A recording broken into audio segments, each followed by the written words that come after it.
नमस्कार दोस्तों, खुशी की बात यह है कि चंद्रयान-3 को उसे अंतरिक्ष में पहुंचाने वाले रॉकेट से जोड़ दिया गया है। चंद्रयान-3 को रॉकेट के ऊपरी हिस्से में रखा गया है। इसके बाद उसे असेंबली यूनिट में ले जाकर GSLV Mk3 रॉकेट से जोड़ दिया गया। हम सभी देशवासियों के लिए यह क्षण बेहद रोमांचक है और गौरवशाली है, क्योंकि चंद्रयान-3 देश का सबसे महत्वाकांक्षी स्पेस मिशन है और इससे देश की इज्जत सीधे सीधे दांव पे लगी है। इसलिए सतीश धवन स्पेस सेंटर पर चंद्रयान-3 मिशन की तैयारियों में इसरो जोर शोर से लगा हुआ है। भारतीय अंतरिक्ष अनुसंधान संगठन यानी इसरो इसे आंध्र प्रदेश के तट पर मौजूद श्रीहरिकोटा के सतीश धवन स्पेस सेंटर से लॉन्च करेगा।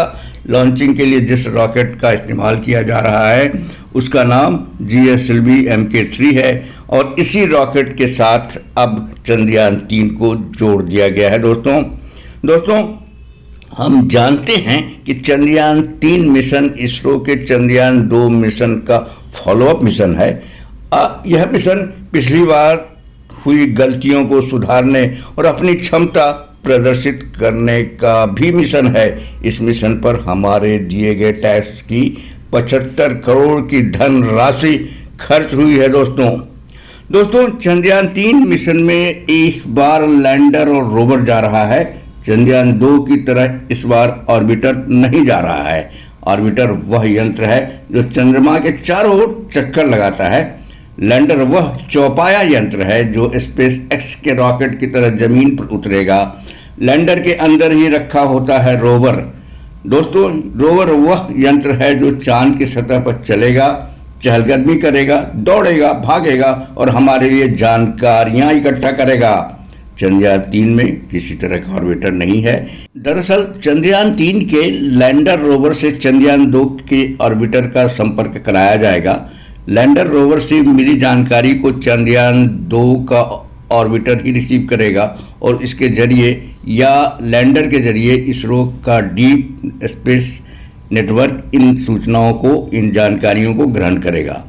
दोस्तों एक बात यह है कि चंद्रयान-3 को चांद पर भेजने के पीछे इंडिया के क्या उद्देश्य हैं।